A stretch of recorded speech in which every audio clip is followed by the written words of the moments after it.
The Canadian Agri-Food Policy Institute is driving bold policy solutions for a resilient Canadian agri-food system and building a stronger future for Canadian agriculture. Visit capi-icpa.com to discover how.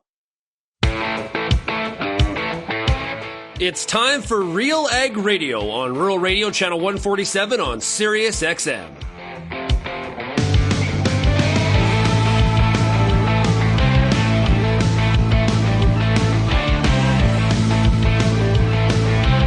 RealAg Radio and RealAgriculture.com is your home for insight and analysis of the issues that are impacting your farm business. Let's get real and get connected with RealAg Radio.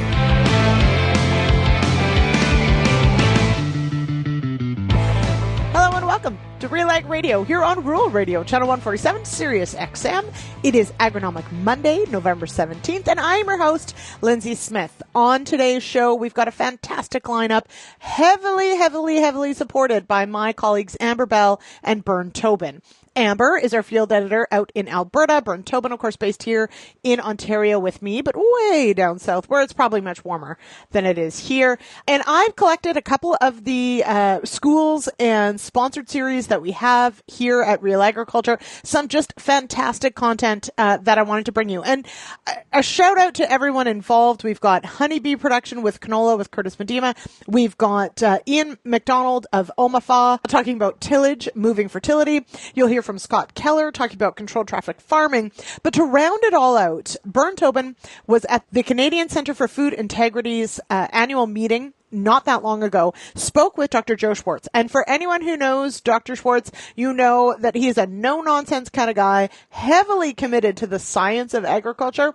And he spoke at the event all about, perception and science and misinformation and how misinformation and disinformation makes the rounds. And of course, this is something that within agriculture, we're always grappling with. And I think in today's day and age, probably more so than we ever have, not just about food, but about health, wellness. Okay, let's get to today's show. I'm sure you've got lots of feedback on today's show, especially Dr. Joe's segment at the end. So if you would like to get in touch, you can text the RealAg feedback line 1-855-776-6147. Of course, you can zip me an email, lsmith@realagriculture.com. I do read everything. Sorry if I don't get back to you right away. It's really busy, you guys, but I will try. And with that, let's take a break, and we're going to hear all about canola and honeybees right after this.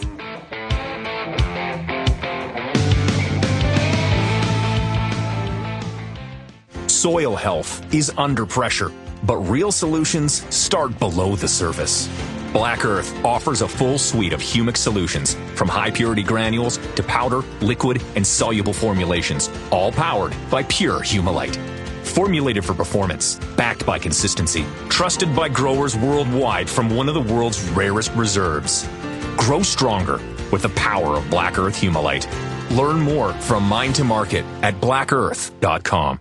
It's now time for our product spotlight with Cantera Seed, joined right now by Scott Peters, Territory Manager for Western Manitoba and Southeastern Saskatchewan. You've had a big year with your canola lineup, and CS 4100LL seems to be getting a lot of attention out there. What's been standing out about that hybrid? I think guys needed to see it perform in the field this year. I got to see it in trials all last year, so I was super confident in the pod shatter genetics in it, but that was the big feedback I'm getting so far. It's exceeded expectations on the pod shatter, and on yield, that was the consistency that we needed to see this fall. It was really strong. And how do you keep earning that trust year after year? Sales nowadays isn't just a transaction anymore. You're not texting out pricing. If you want to build trust and repeat business, you got to be side by side with the growers, and a lot of the time you end up friends with them. There's a really good supply of the 4100. We did come out with a brand new 4200 as well, a little less supply on it, but the 4100, it's selling strong, but we got strong supply as well. You can go to cantera.com. All the territory managers are on the website, all of our contact information, emails. You can also find a list of all the retailers that deal our products as well.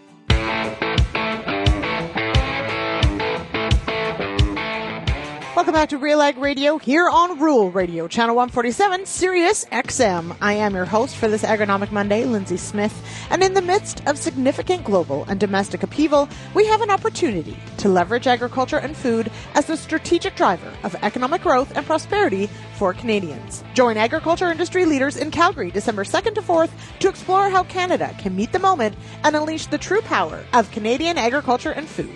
Visit growcanadaconference.ca to register now. For this segment, we go to a conversation with Amber Bell and Curtis Miedema talking about the benefit, of course, of bees, honeybees, and honeybee production working in tandem with canola production. I'm Amber Bell, and this is Real Agriculture. Here today with Curtis Miedema. We are going to be talking canola for this episode of Canola School, but we're also talking honeybees. So welcome, Curtis. It's great to see you. Yeah, well, thanks a lot for having me here. It's good to be out here in this great landscape. We're in this awesome canola field, and we're just talking about how important it is that bees and canola work together. So let's talk a little bit about that. How do bees and canola work together? I mean, we know that bees pollinate, but tell us a little bit about that mutually beneficial relationship between canola and honey producers. Right. So for us as honey producers, we love to see a field like this. There's so much potential for honey, but so the bees go out and they're foraging in the crops, but what they're also doing in the same time is they're pollinating. So most commercial canola is self-pollinating, so in theory it shouldn't really need bees to be successful. But that being said, the more pollination they have, the better the crop can be. So there's potential for us to make honey off the crop, but also for the farmer to get an increased yield and maybe shorter blooming period because more of the flowers are pollinated. So let's talk about the pollination piece, because really that's the big strength for having bees on the land and helping with the canola. What does that actually look like with canola flowers? Yeah, so the big difference, I think, when canola, or really a lot of flowering plants, when they're pollinated correctly, they will bloom for a shorter period of time because a plant will just continue to put out blooms until it has the right amount of flowers that are pollinated. So I think like a real big win for farmers is the better your canola gets pollinated, the sooner it finishes flowering. So instead of having, just this 10% of flowering that will drag on, I do believe that if you get a good pollination set, that will taper off quicker, which means a faster and a more even crop for the farmer to combine. And I would imagine that one of the reasons for not wanting bees on land is because you don't like getting stung. I don't think anyone really does. So what happens with honeybees? Because, I mean, we're around them right now. I've got bare hands, right? They're not stinging me. Tell me a little bit about their nature. Yeah, so honeybees are not aggressive by nature at all. I mean, they do sting, that is a fact, but they don't really sting unless they're really irritated or they really have a reason to. So the wasps and the yellow jackets and the hornets, they give bees a really bad name because they're aggressive. They're just stinging people often for no reason. But honeybees can only sting one time, whereas a wasp can continuously sting you. So the honeybee doesn't want to sting you because that's the end of his life. So what I try to tell people, is honeybees are pretty good neighbors. If you don't disturb them, they don't really disturb you. So if as far as having them on your land or having them on your property in any way, it's uncommon that they cause problems and that they're stinging people at all. Right, and let's talk a little bit about the honey production side of things. So what does it take to produce honey? Like, how much honey can one bee produce?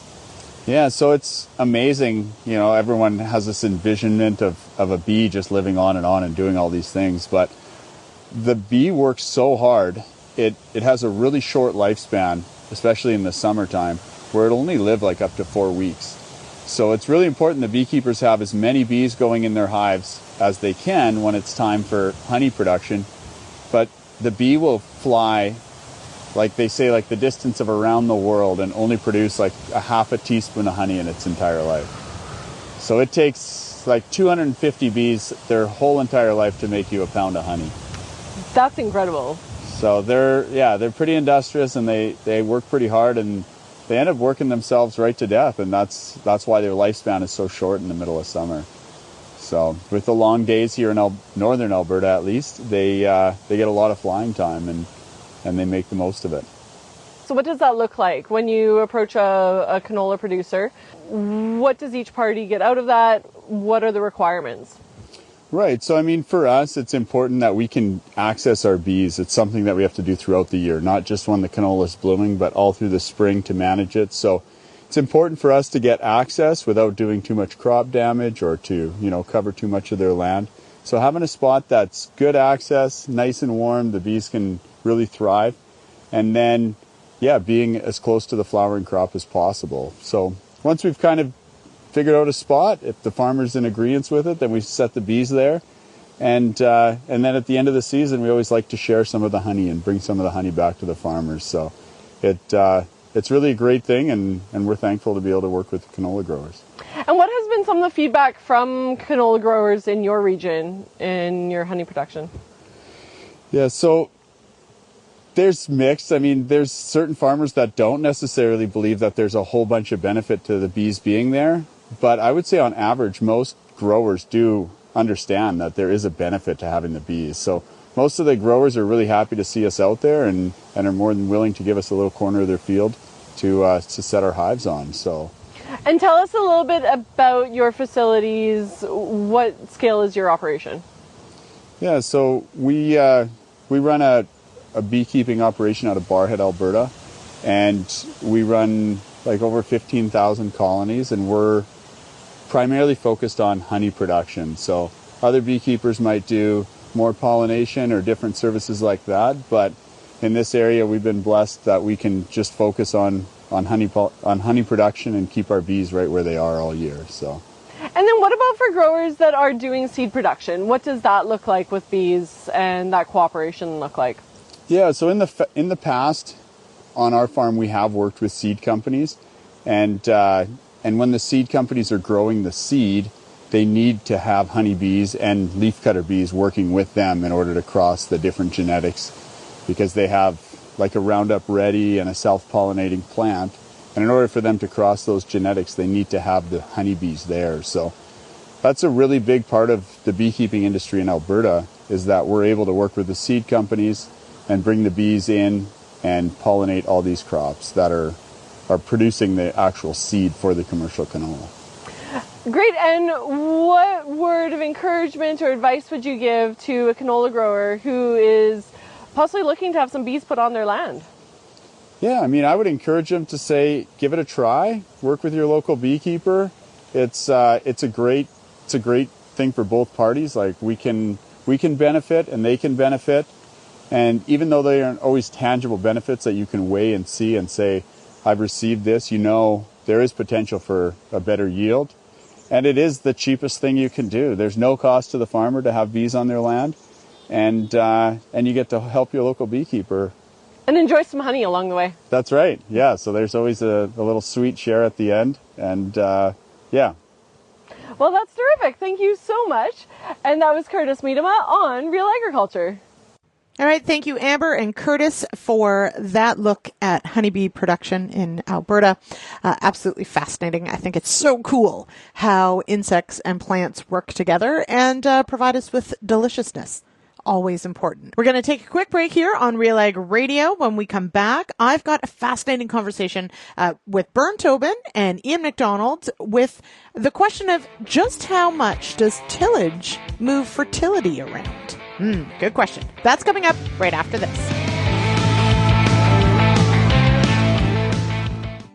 And welcome back for this product spotlight with Syngenta Canada. Our guest is Wayne Bennett, product marketing manager, and he's here to talk about what you get in the box when you buy your crop protection inputs. Not only are we focused on bringing new technology, but a big part of our focus behind the scenes is about how do we maintain that existing technology. And our team of scientists behind the scenes is continually updating that level of science to ensure that we have freedom to operate and market access. Wayne, that's an interesting point, because I think a lot of farmers, people in the industry, just assume like product XYZ is approved in Canada, farmers are using it, and that's just the way it stays. But that's not the case. How often does this review come up? Essentially every 15 years. However, there could be some science that happens in other parts of the world that will trigger a special review here locally. A review can happen at any given time, but a cyclical review happens every 15 years. Highly encourage all of our audience out there to, when you walk into your local retail, to make sure you're asking about Syngenta product. If you're involved in the agriculture industry, it's important to stay informed on all the latest issues affecting your business. At RealAgriculture.com, we offer fast, reliable news, information, and insights to help you keep on top of all of the latest in Canadian agriculture. Visit RealAgriculture.com and sign up for our free daily newsletter covering everything from news, agronomy, animal agriculture, and much more. Visit RealAgriculture.com/subscribe today.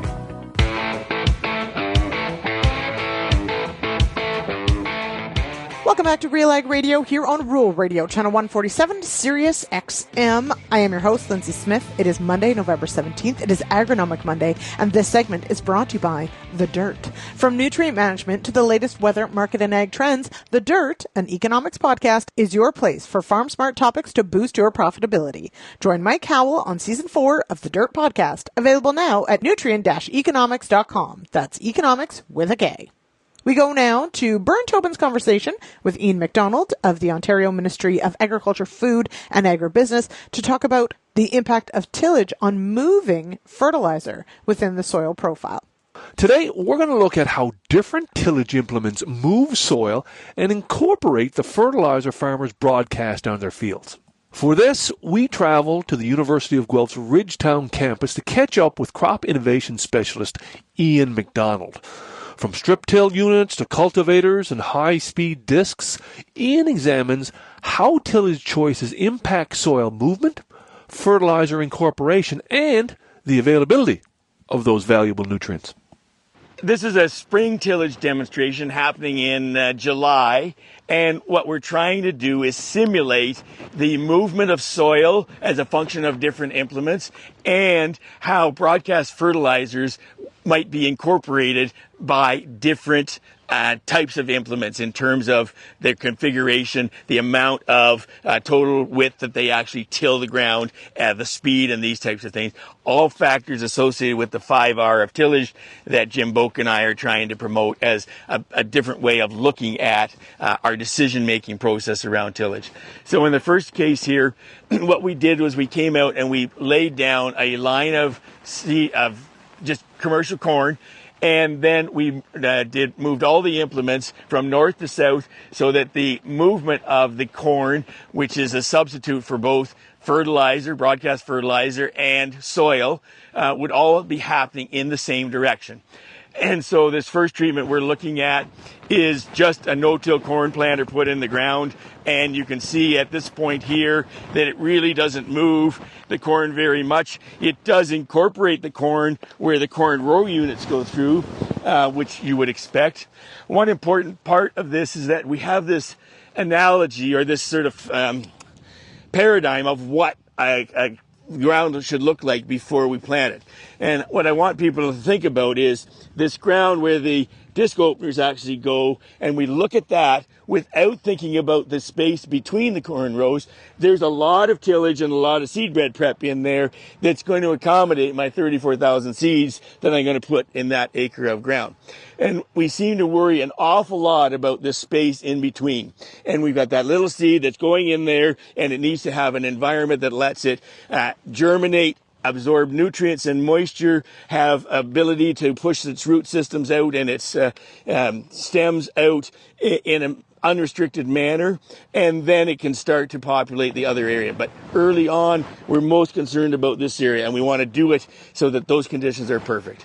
So then as we move along, we're looking at different levels of tillage intensity to meet different people's expectation of what they need, and using that thoughtful process about why am I tilling, what do I need to consider in terms of what my end goal is, and choosing the right implement, the right setup, the right timing, etc.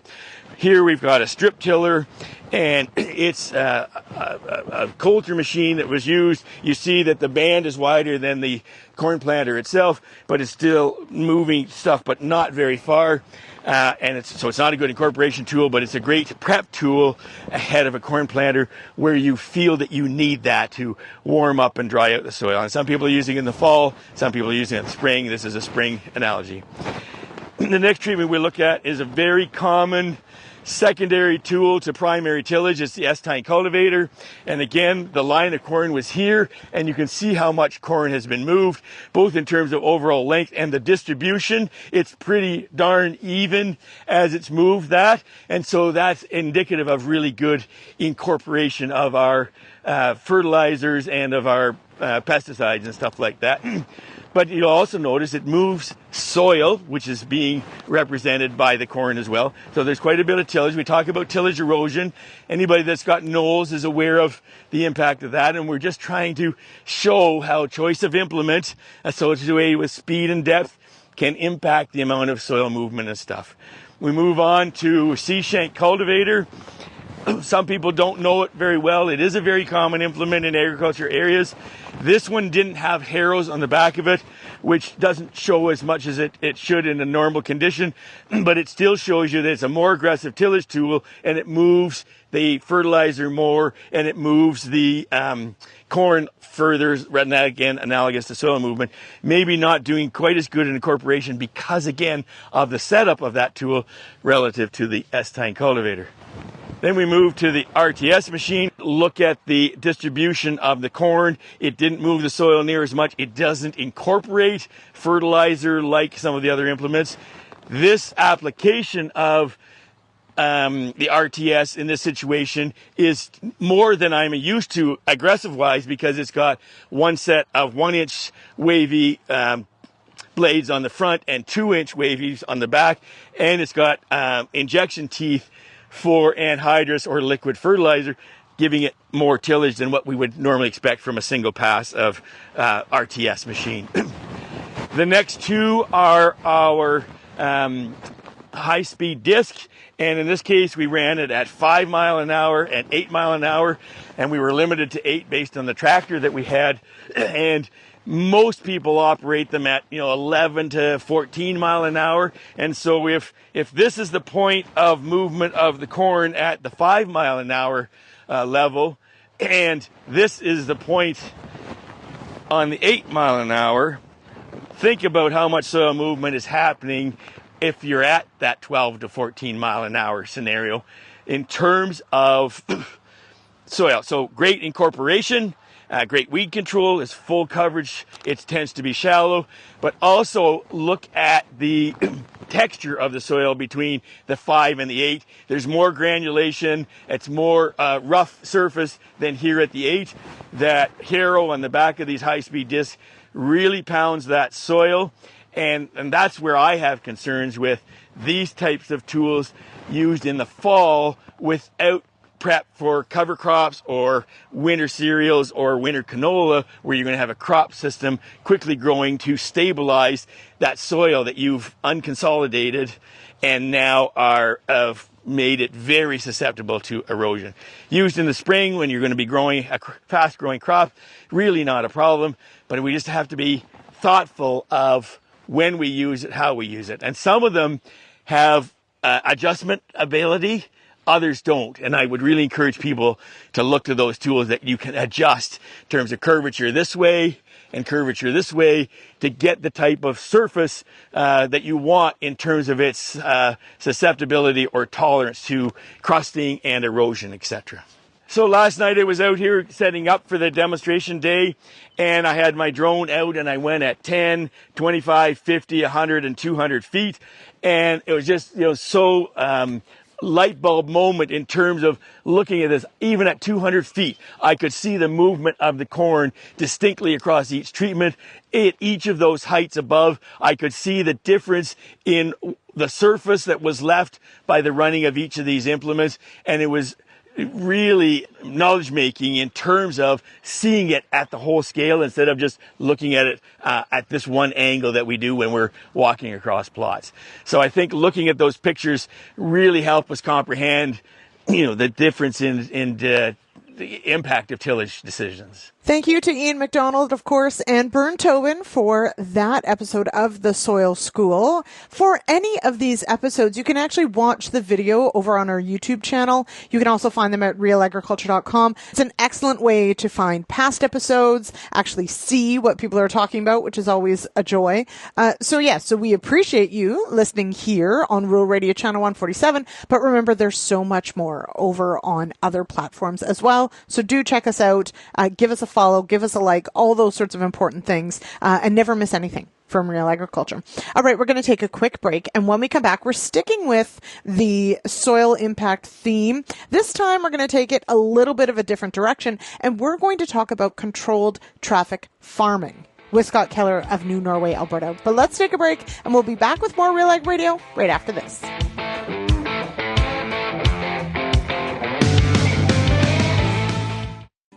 And welcome back to RealAg Radio here with Acadian Plant Health. We have Andreas Reyes-Gage, Regional Technical Manager, also responsible for business development in Canada, Loren Davis. What is Acadian Plant Health? We harvest seaweed out of the Atlantic Ocean. We create a product that farmers can apply either as a seed treatment or foliar on their crops to help deal with crop stresses, abiotic stress, and help that plant be healthier. What's the one piece of advice that you give to the Real Agriculture audience that is interested in trying out a biostimulant? It is very important to remember that not all biostimulant products are the same and not all of them are going to be doing the same thing. So you need to choose carefully about exactly what you want from this product. Loren, what would your advice be? I think biostimulants, they're a great fit. They do have an opportunity in broadacre crops. They're not a silver bullet. They're not going to replace your fertilizer or your fungicide or your herbicides, but they can be integrated to be a nice addition. You can go to acadianplanthealth-na.com.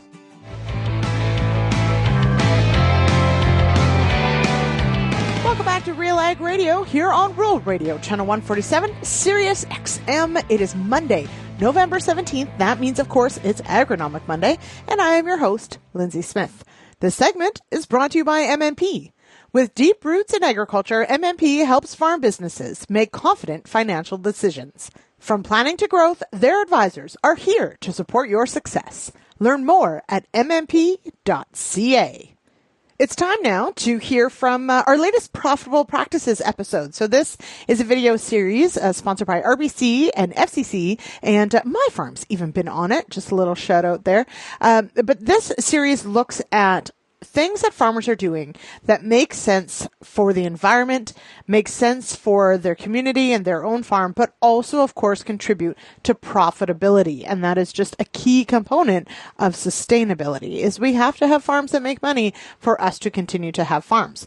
This is a pretty cool conversation. I've had Scott Keller on The Agronomist before talking about controlled traffic farming. And for this episode, Amber Bell caught up with Scott at his farm in New Norway, Alberta, to talk about how having tram lines, so controlling traffic in the field, has contributed both in wet years to being able to traffic the field and actually is reaping benefits in dry years as well. I'm Amber Bell, and this is Real Agriculture. Here today in New Norway, Alberta, getting to speak with Scott Keller of Keller Farms. And we're going to be talking about controlled traffic farming for this Profitable Practices episode. So welcome, Scott. It's great to see you. Thanks for coming out, Amber. We are standing in a field. I'm 5'8", and this canola is, some of it's past my shoulders. Yep. What did you do differently here? Well, it's been a dry year. Like, we've had 3.7 inches of rain until this past weekend when we got another 2 inches of rain, but that's like half of normal. So this crop should not be this good. I'm attesting a lot of it to our CTF that we adopted a good 10 years ago now, and I think we're starting to reap the rewards of that because, we've looked after getting the soil so it's not as compacted as it used to be. We can see that by digging up plants and looking at the roots. And a crop like canola that has a massive taproot system, if we can store water deeper in the soil, it's a plant that can actually access that. Like some of the other crops we grow, like wheat, barley, peas, we grow faba beans as well. But especially a crop like peas, it's fairly shallow rooted. So even it might the roots might proliferate through that first 2 feet, but they're not going to access water deeper than that. So Where canola, on the other hand, it can go 5-6 feet deep. So if you can get rid of your compaction so that the roots can access that stored water, then, I think that's a reason why we have a crop as nice as this on one of our driest years we've ever seen to this point. And let's talk about controlled traffic farming. So what has that taken to implement on the farm? Yeah, so it was kind of like, you don't just decide one day and boom, you go, and now this next year we're going to be CTF. That could be pretty expensive depending on what equipment you have to change. But if it's a plan that you want to move that way, like I first heard of the idea, can't remember the exact year, but Steve LaRock had Robert Rootwold from Australia, and they spoke at Farm Tech maybe back in 2010, 2011, something like that. So I was sold on the idea at that point. It made so much sense. I didn't have the equipment lined up to move to that. So it was in the back of my head. So we had RTK on the farm because we were already trying to inter-row seed with our FlexiCoil back then. And we just took the sprayer and I said, well, we got 35-foot combine headers. I have a 57-foot drill. That's not going to work. But then I have a 100-foot sprayer. We added some small boom extensions and turned it into a 105-foot sprayer so we could start spraying on tram. We did that in 2014. We got the combine rigged up, got rid of the duals, put on some big LSW tires, got it on tram line in 2014, I believe it was, or 15. And then in spring of 15, we got a different drill. So it's kind of like I would say it took 4 to 5 years to go from, I like that idea, that's where I want to go, to we're implementing it. So it's kind of like when every time there was a decision to upgrade a piece of equipment. So for us in 15, it's time for a precision drill. I should have just stuck with a 60-foot because that was about the same size as my FlexiCoil was. I had the tractor that could pull that. I wanted to do CTF. Add 10 more feet, it was an extra $20,000 at the time. So there's a direct cost with CTF. The tractor I had could still pull a drill 70 feet. So really it's getting the RTK and everything. And then you got to kind of plan out where your axle widths need to be. But it's mostly a lot of planning. And then, over time implementing that plan as you need to upgrade. So it's easy to start with the sprayer, with the combine header width in mind, and then expand from there.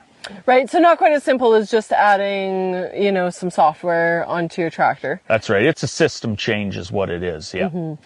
And what has that actually looked like on the ground? Has that made your farming practices easier? What has the ROI looked like on it? Yeah, so when you change everything on the whole farm, we don't have an area, a field where it's like, we just still random traffic that field. So it's very hard to measure into a calculated ROI, but anecdotal stuff like I can go out with my compaction probe and check out where our compaction layers are.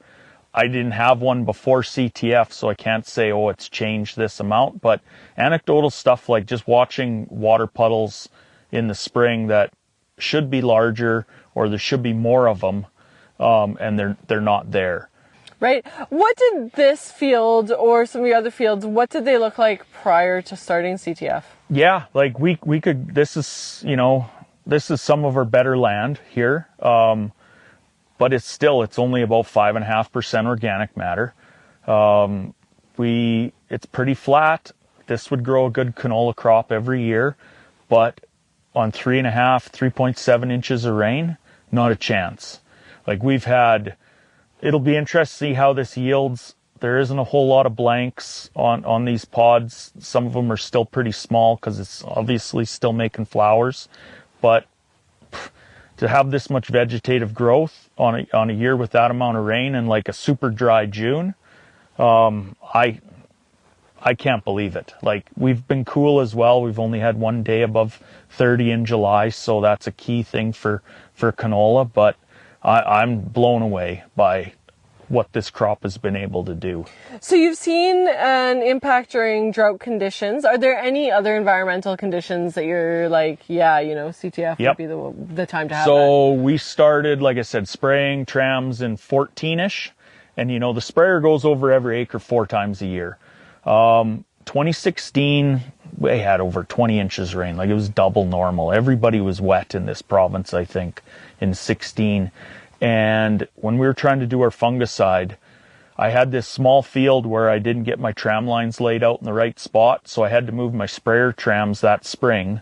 When I did pre-burn, I moved them about 15 feet. So that had 2 passes on it. You had your pre-burn, then your herbicide. Then I come in with the skinny pizza cutters, and I start spraying this small field, and I'm cutting ruts everywhere. 18 inches deep, wondering why I'm not getting stuck. Finished it, hopped across the road on a field that had just, 2 full years of doing tram lines. So it's been drove in the same spot maybe 10, 11 times already.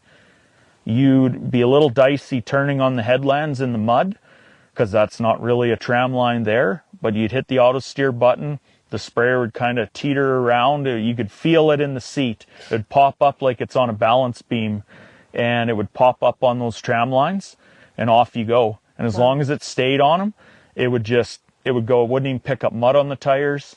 In fact, I had this one spot where basically I just filled the sprayer, going down my tram line, and there's a huge pond where the water was sitting, where it had run off and in this low spot. And I'm like, this is going to look really dumb if I'm stuck in the middle of it.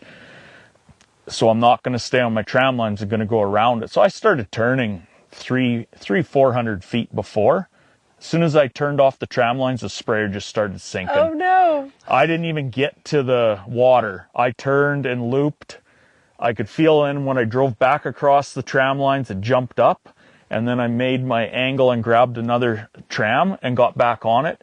And like, that was lesson learned, like, stay on tram line no matter what. Like, right. You just stay on them, because once you get off them, if it's wet, you're going to be buried or making massive ruts. So to be able to get out kind of when you need to, whether you got some tight windows for fusarium head blight timing, just anything, like you want to go to the lake, like you want to do other things, like you want to be able to spray when you have to.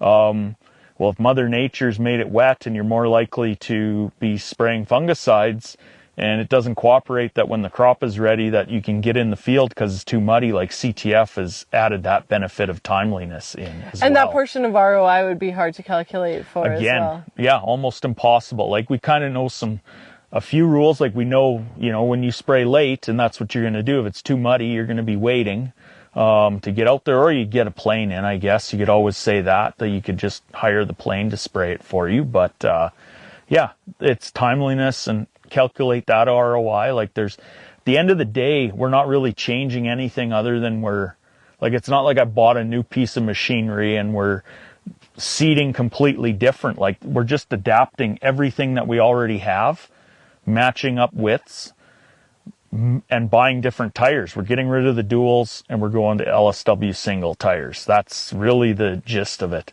We're in a row seeding. We got to make sure we had to do a better job of spreading the straw. Like, we've been zero till for a long time, but the FlexiCoil C-shank would get through the straw a heck of a lot better than our Seedmaster would. So we did have to make some improvements there with the combine, more just cutting heights and knowing when to quit. Pushing through for another hour late into the evening in non-prime conditions is sometimes you pay for it in the spring, but you could say that with almost every drill.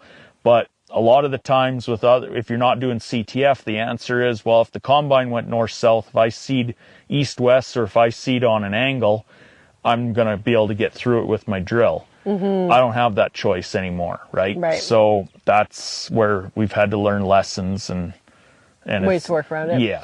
Well, that's terrific. I want to thank you so much for your time. That was Scott Keller on Real Agriculture. All right, thanks to Amber and to Scott. Thank you so much. Of course, we are going to take another break here, and we'll be back with the final segment of today's show here on Rural Radio, Channel 147, Sirius XM.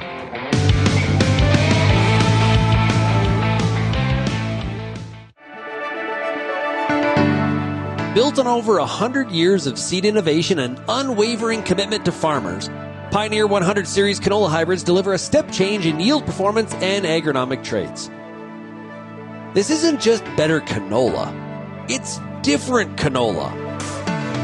Pioneer 100 Series. Contact your local Pioneer sales representative or visit pioneer.com/100 series to learn more today. I'm Lyndsey Smith, host of The Agronomist, and I want to thank you for tuning in for over 200 episodes of our beloved little program. Join me Monday nights, 8 p.m. Eastern on YouTube for our live and interactive agronomy Q&A. Each week, our guest panel will handle some of your toughest agronomic questions live, streaming on YouTube, Facebook, X, and RealAgriculture.com. Tune in Monday nights or go to RealAgriculture.com/agronomist and sign up for our email notifications and don't miss an episode.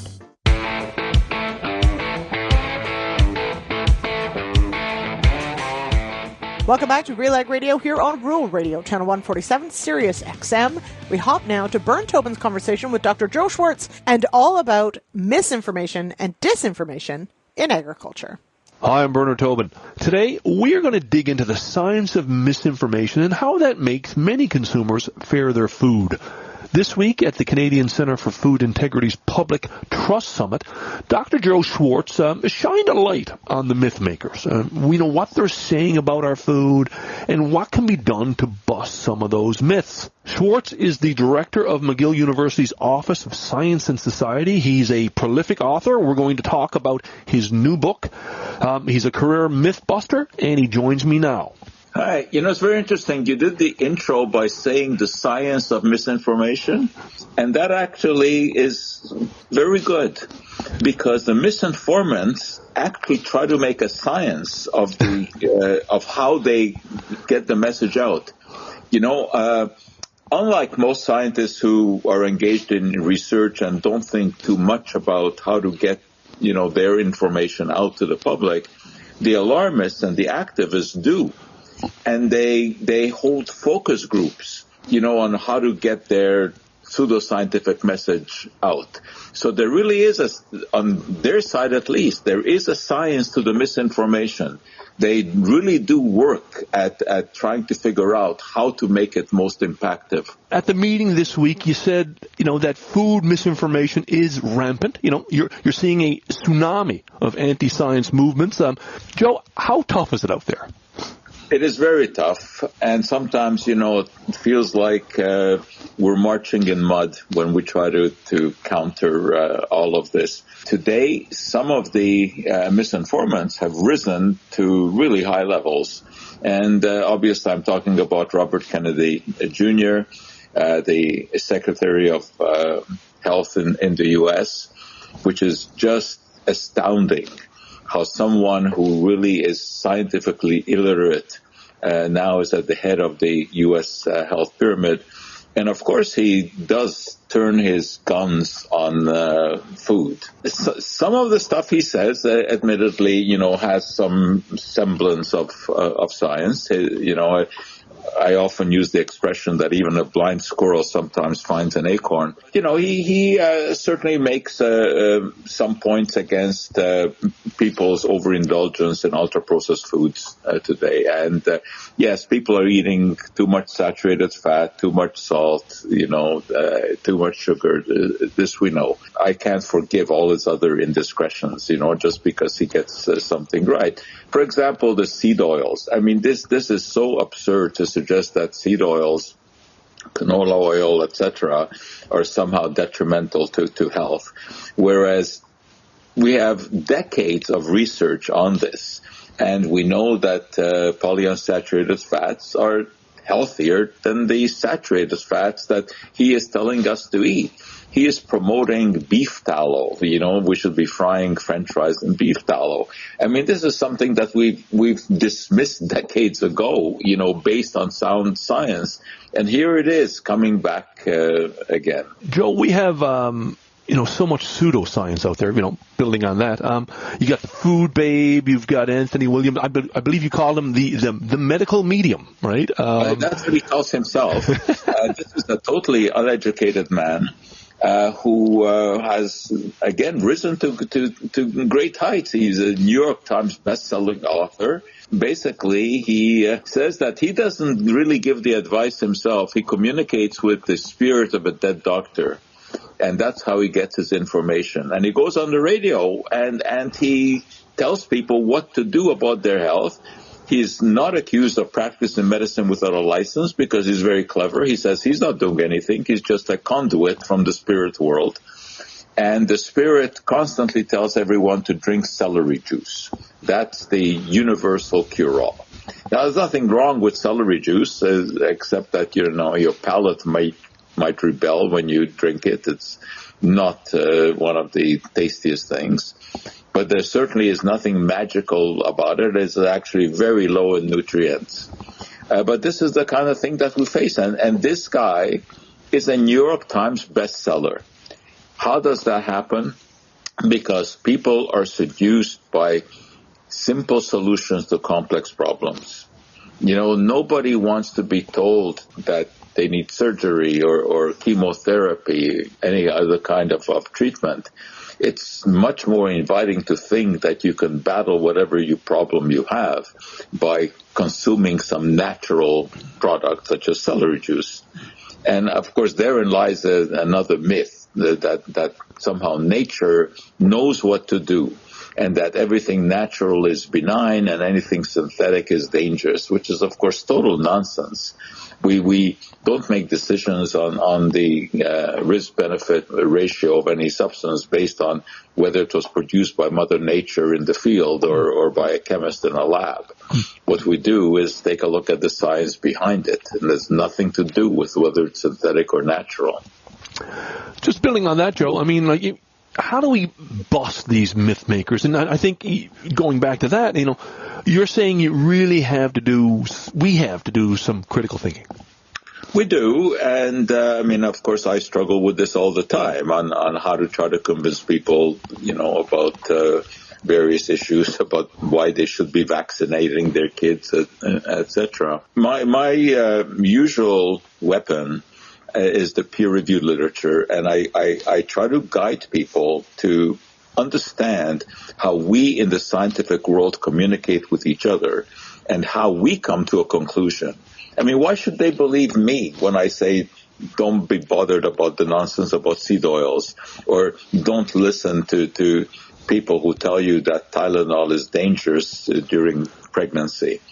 And the way to get them on board, I find, you can't always be successful, but by telling them how the world of science works, how researchers carry out their work in a lab, then write up a paper, submit it to a journal, the editor then sends it out to referees who are experts in the field, then there's a lot of back and forth. Very often, they will ask for reworking of a paper, more research to be done, and eventually a decision is made on whether to publish it or not. Joe, you talked about, I guess, the need to understand science, to get invested in science, to get young people involved in science. It's something that, is confusing for a lot of people. It's a big ask. How do you do that? Obviously, how do we create a culture of science and wanting to ask questions? It's a long process because, honestly, I can go out and give a talk to a group. What good does it do? It is based on them having to believe what I say. Some will, some will not. The only way that you really can have a grasp of how science works is by having worked through it, by studying it, by doing experiments yourself. That's how you can come to conclusions about what works and what doesn't. And I think you have to start very early on in elementary school and infuse into them the scientific method. That is, how does one go about solving a problem? How do you design an experiment? How reliable is that experiment? And this has to continue through high school and through university. That's how people can, quote, learn the truth. It's from the inside. You have to understand the process. You have to know who to believe and where you find reliable information. And that doesn't come from hearsay from someone else. It has to come from yourself by having worked through it. It's a struggle, but it's work that is worth doing. And I think we need to emphasize science teaching in elementary schools, in high school. It boggles my mind that there are students these days who can graduate from high school without ever having taken a course in chemistry or biology. Yeah. Given the world that we live in, which is dominated by science. I mean, we make scientific decisions every day, of course not consciously, but any time you take a medication, you're making a scientific decision. Whenever you decide to eat one food over another, you're making a scientific decision. It's so important to understand the basics of science so that you have at least something upon which you can, base your own decisions. As you look to the future, is this a battle, the farm and food industry can win or at least stem the tide? I think we can win some battles. I don't think we can win the war. And I think some things are worse now than they would have been 10 years ago. I mean, to have Kennedy in the position that he is it's an affront to science. And so I think we have to fight even harder. But all we can do is get our message out there, do as much public speaking as possible, get involved in radio, TV, or wherever is possible. And I think scientists who are working in labs, in research labs, they also need to get out there and talk about what they do. And unfortunately, too often they're not interested. They're happy in the ivory tower just doing their research. And they sort of don't want to get into the mud and roll around with the pigs. But I think that is absolutely necessary. We need a cohesive effort of everyone working together to undermine the nonsense that is proliferating out there.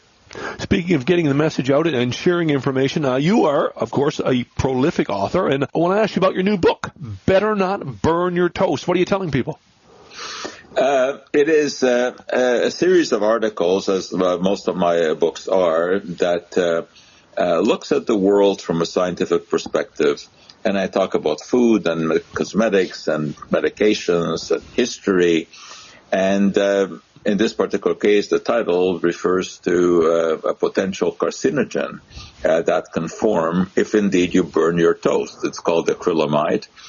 And it allows me to talk about the risk-benefit ratio and the hazard risk analysis, put some numbers into it, and say that, well, it's not enough to know that if you burn your toast, you can form some acrylamide, which indeed is a carcinogen. You have to ask the question, how much acrylamide forms? How do we know it's a carcinogen? What animals have been used? Do we have any human data?